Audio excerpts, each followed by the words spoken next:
پریشان حال ہے امام احمد رضا فرماتے ہیں خوشخبری دے دو، پریشان ہونے کی ضرورت ہے نہیں. غمزدوں کو رضا مجھتا دیجئے کہ ہے، غمزدوں کو رضا مجھتا دیجئے کہ ہے، غمزدوں کو رضا مجھتا دیجئے کہ ہے، بے کسوں کا سہارا ہمارا نبی، بے کسوں کا سہارا. ایک بار بلند آواز سے پڑھیے، سب سے اولا سب سے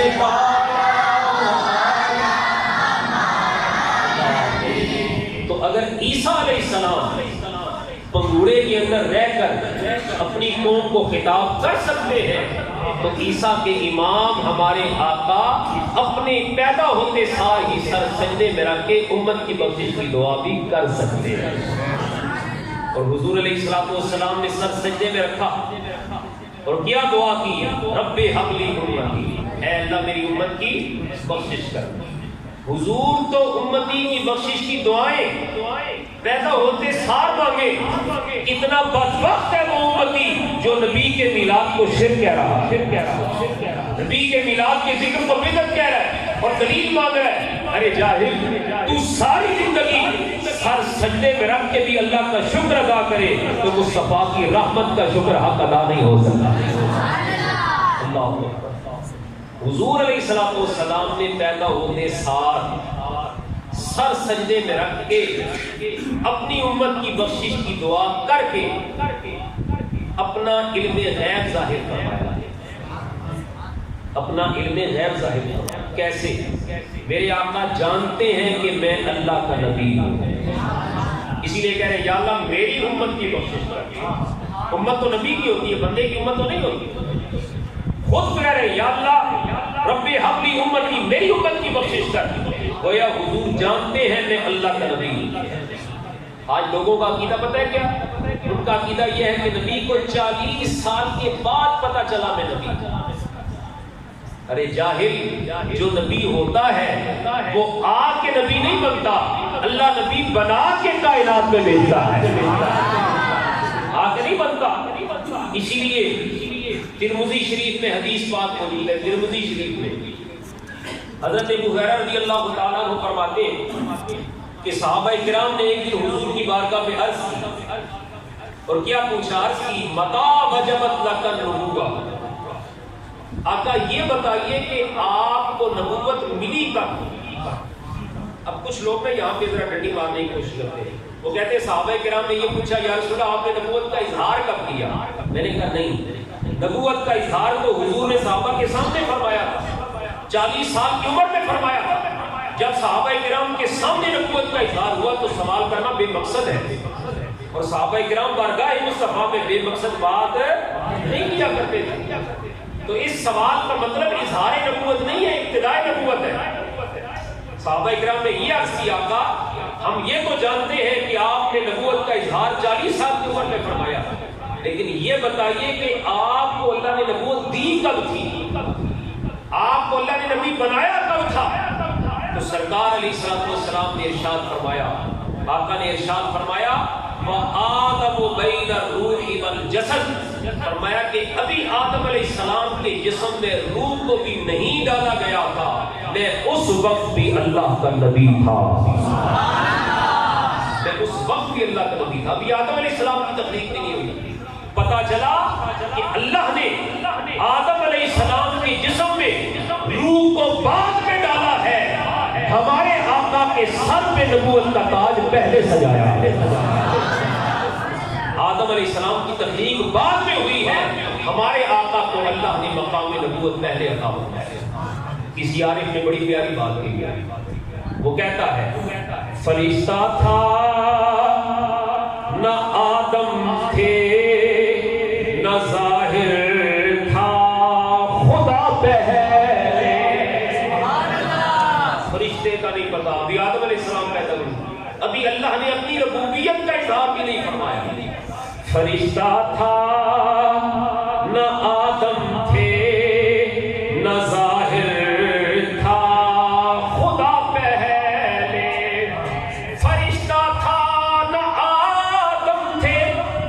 ظاہر تھا خدا پہلے، بنے ساری خدائی سے محمد مصطفیٰ پہلے۔ آپ بھی پڑھ لیجئے، بنے ساری خدائی سے محمد مصطفیٰ پہلے۔ تو کائنات میں سب سے پہلے اللہ نے اپنے نور کے فیضان سے اپنے نبی کے نور کو پیدا فرمایا۔ تو حضور علیہ الصلوۃ والسلام نے سر سجدے میں رکھ کے دعا کی، رب ہب لی امتی، اے اللہ میری امت مجھے دے، میری امت میرے حوالے کر دے، میری امت کی بخشش کر دے۔ تو نبی کا یہ فرمانا کہ میری امت، گویا میرے نبی کو پتا ہے کہ اللہ نے مجھے نبی بنا کے بھیجا، اور میرے آقا یہ بھی جانتے ہیں کہ اللہ نے مجھے امت دی ہوئی ہے، اور میرے آقا یہ بھی جانتے ہیں میری امت گناہگار ہوگی، اور میرے آقا یہ بھی جانتے ہیں گناہگار امت کی بخشش کا سامان بھی میں نے کرنا ہے۔ حضور علیہ السلام کو یہ سارے علوم غیب اللہ نے عطا فرمائے، اس لیے پیدا ہوئے تو پیدا ہوتے سار سر سجدے میں رکھا اور اپنی امت کی بخشش کی دعا کی۔ یہاں پر ایک بڑا باریک نقطہ اور بڑا لطیف نقطہ، اور یوں سمجھیے کہ بڑا لذیذ نقطہ آپ کے سامنے میں عرض کرنا چاہتا ہوں۔ لگتا ہے مجھے آپ ساری تقریر بھی بھول جائیں تو یہ بات کبھی نہیں ہوئی۔ حضور علیہ الصلوۃ والسلام پیدا ہوئے، پیدا ہوتے سار سر سجدے میں رکھا اور سجدے میں سر رکھ کے اپنی امت کی بخشش کی دعا کی۔ آپ کے ہاں بھی بچے پیدا ہوتے ہیں، ایمان سے بتائیے، ایمان سے ایک دن کا بچہ پہلو بدلنے کی طاقت رکھتا ہے؟ پہلو بدل سکتا ہے؟ نہیں بدل سکتا۔ وہ پیشاب کر دے تو پیشاب کے اندر ہی لیٹا ہے، اس بچے کے اندر اتنی ہمت نہیں ہوتی کہ پہلو بدل کے میں گندگی سے تھوڑا سا سائڈ پہ ہو سکتا۔ ایک دن کا بچہ پہلو بدلنے کی طاقت نہیں رکھتا، چہ جائے کہ ایک دن کا بچہ سجدہ کر لے۔ جب ایک دن کا بچہ پہلو بدلنے کی طاقت نہیں رکھتا تو سجدہ کرنے کی طاقت رکھتا ہے؟ مجھے کسی روایت میں دکھا دے کہ حضور علیہ الصلوۃ والسلام نے جب سجدہ کیا تو کسی نے حضور کو سہارا دیا ہو، کسی نے حضور کا مبارک جسم پکڑا ہو کہ حضور علیہ الصلوۃ والسلام نے سر سجدے میں رکھا ہوا ہے، جسم پکڑا جائے کہیں گر نہ جائے۔ حضور پیدا ہوئے سر سجدے میں رکھ دیا، کسی نے سہارا بھی نہیں دیا، گویا میرے مصطفیٰ نے پیدا ہوتے سار ہی بغیر کسی کنارے کے سر سجدے میں رکھ کے کائنات کو سبق دے دیا، اے کائنات والو میں کسی کا سہارا لینے کے لیے نہیں، پوری کائنات کو سہارا دینے کے لیے آیا ہوں۔ میں سہارا لینے کے لیے نہیں، کائنات کو سہارا دینے کے لیے آیا۔ میرے آقا صلی اللہ علیہ وسلم پیدا ہوئے اور پیدا ہوتے سار ہی سر سجدے میں رکھ دیا اور بتا دیا ساری کائنات کو سہارا دینے کے لیے میں مصطفیٰ آیا۔ اللہ عام بچہ جب پیدا ہوتا ہے، عام بچہ پیدائش کے وقت اس کے ہاتھ کھلے ہوئے ہوتے، پیدائش کے وقت عام بچے کے ہاتھ کھلے ہوئے ہوتے، وہ اشارہ اس طرف کرتا ہے دنیا والوں دیکھو میں خالی ہاتھ آیا، کوئی چیز لیں گے خالی ہاتھ آیا۔ اور اسی طرح آپ نے شاید ملاحظہ کیا ہو جب حضرت اسرائیل علیہ السلام جسم سے روح نکالتے ہیں تو روح نکلنے کی تکلیف کی وجہ سے پھر ہاتھ کھل جاتے ہیں، تکلیف کی وجہ سے پھر ہاتھ کھل جاتے ہیں۔ گویا دنیا سے جانے والا جاتے جاتے بھی بتا رہا ہوتا ہے دنیا والوں دیکھ لو خالی ہاتھ آیا تھا اور خالی ہاتھ دنیا سے جا رہا ہے۔ اجڑ گیا وہ باغ جس کے 1000 مالی تھے، سکندر جب دنیا سے گیا تو دونوں ہاتھ خالی۔ اے سونے والے اپنے رب کو راضی کر کے سو، کیا خبر اٹھے نہ اٹھے سو۔ آج دیکھیں مرنے والا ہاتھ کھول کے جاتا ہے، خالی ہاتھ جاتا ہے۔ ہم دنیا میں کتنی لالچیں کرتے ہیں، اپنے بھائیوں کی جائیدادوں پہ قبضہ کر لیتے ہیں، غریبوں کا مال ہڑپ کر لیتے ہیں اور یہ سمجھتے ہیں کہ ہم نے بہت بڑی کامیابی حاصل کر لی، ہم نے بہت بڑی فتح حاصل کر لی۔ نہیں، تم نے وہ حاصل کیا ہے جو تمہاری قبر کے اندر جہنم کی آگ جلانے کا۔ کسی کی جائیداد پہ قبضہ کر کے مال جمع کر کے خوش ہونے والا منافق ہوتا ہے، مومن نہیں ہوتا۔ کسی کی جائیداد پہ قبضہ کر کے، کسی کو تنگ کر کے، کسی کا مال حاصل کر کے، کیا ہم یہ سمجھتے ہیں ہمارے ساتھ قبر میں جائے گا؟ یہ ہم اپنی آخرت کو برباد کر رہے ہیں۔ ایک بندہ تھا نا، اس کے پاس کہیں سے شیر کی کھال آ گئی، شیر مر گیا، کسی نے اس کی کھال اتار دی، کھال کو داغا، وہ قابل استعمال ہو گئی۔ وہ کیا کرتا تھا کہ شیر کی کھال پہن کے نا لوگوں کو ڈراتا تھا۔ تو اس نے نا کسی بزرگ کو ڈرایا، کسی اللہ والے کو ڈرایا۔ اللہ والے تو نہیں ڈرے، تو انہوں نے آگے سے بڑا قیمتی جملہ بولا۔ اس جملے نے اس بندے کی زندگی کو بدل دیا۔ انہوں نے کہا کہ جس کھال کو پہن کے تو مجھے ڈرا رہا ہے، یہ کھال جس کی تھی اس کے پاس نہیں رہی، تیرے پاس بھی نہیں رہی۔ جس کی تھی اس کے پاس نہیں رہی، تیرے پاس بھی نہیں رہی۔ کائنات مٹنے والی ہے، انسان اگلے جہاں میں وہی لے کے جاتا ہے جو اعمال جب پیدا ہوئے۔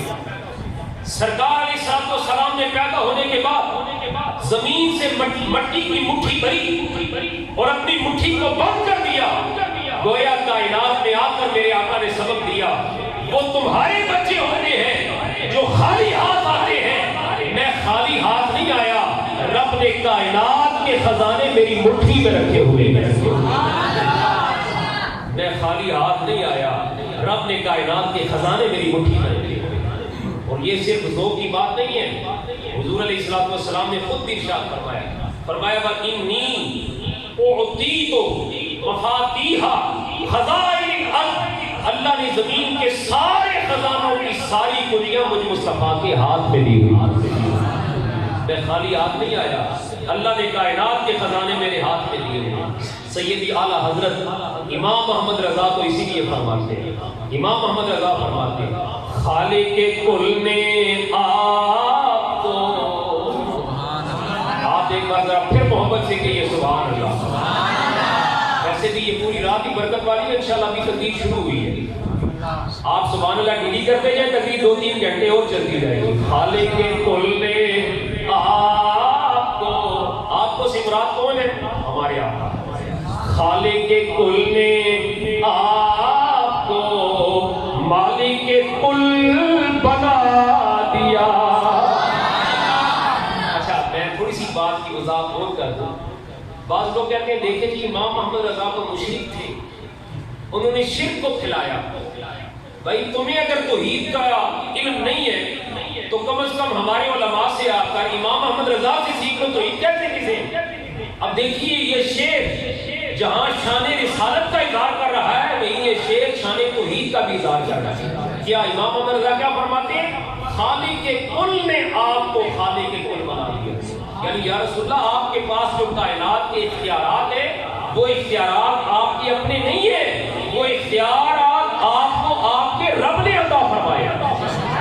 خالق کل نے آپ کو مالک کل بنا دیا، خالق کل نے آپ کو مالک کل بنا دیا، دونوں جہاں ہیں آپ کے، اے سیدہ زہرا کے بابا دونوں جہاں ہیں آپ کے، اے حسنین کے نانا دونوں جہاں ہیں آپ کے، اے سیدہ طیبہ طاہرہ عابدہ زاہدہ راکعہ ساجدہ سیدہ فاطمہ زہرا کے بابا دونوں جہاں ہیں آپ کے، قبضہ و اختیار میں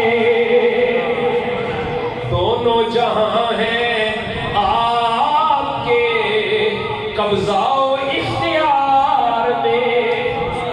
حضور خالی ہاتھ نہیں آئے بلکہ اللہ نے کائنات کے خزانے مصطفیٰ کے ہاتھوں میں دیے ہوئے، اسی لیے میرے مصطفیٰ کی بارگاہ میں آ کر جو بھی مانگتا، کوئی حضور سے دنیا مانگتا حضور دنیا عطا فرماتا، کوئی حضور سے صحت مانگتا حضور صحت عطا فرماتے، کوئی حضور سے دولت مانگتا حضور دولت عطا فرماتے، حتیٰ کہ کوئی ہمارے آقا سے جنت مانگتا میرے مصطفیٰ جنت بھی عطا فرماتے۔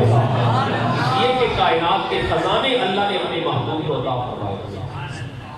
اور ہم نے جو الحمدللہ حضور کے میلاد کا ذکر کیا، یہ ذکر حضور علیہ الصلوۃ والسلام کو بھی بڑا پسند ہے. سرکار علیہ الصلوۃ والسلام کو یہ ذکر بڑا اچھا لگتا ہے. کتاب کا نام ہے الدر المنظم فی بیان حکم مولد النبی الاعظم.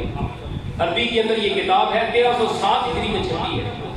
اس کتاب کے اندر یہ روایت موجود ہے، اس کتاب کے اندر یہ روایت موجود ہے کہ حضور علیہ الصلوۃ والسلام کے صحابی حضرت عامر انصاری نے اپنے گھر پہ حضور کے میلاد کی محفل کو سجایا. اپنے گھر میں اپنے بچوں کو، اہل خانہ کو جمع کیا.